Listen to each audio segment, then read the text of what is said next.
Guys welcome back to my YouTube channel it's me Sapna Magar आयो तपाईँले सबैजना सन्चै अनि आरामै हुनुहुन्छ होला। म पनि सन्चै अनि आरामै छु भन्नुपर्छ।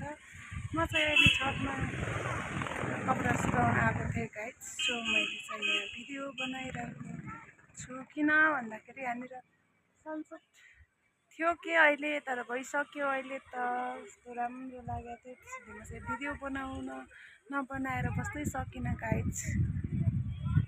सो अहिले चाहिँ म भर्खर क्लासदेखि फर्केको थिएँ। त्यसपछि कपडा धोएर गएको थिएँ नि त, किन सो सुकाउन है छतमा आएको छु गाइस। सो सिरसिर हावा आइरहेको छ। मैले आजभोलि धेरै भयो भिडियो पनि बनाउन सकेको थिएन। सो आज चाहिँ भिडियो बनाउँदैछु गाइजहरू। त्यस्तो धेरै केही त छैन, त्यही पनि माया गरिदिनु होला, लाइक शेयर सब्सक्राइब गरिदिनु होला, सपोर्ट गरिदिनु होला। Okay bye bye, see you soon.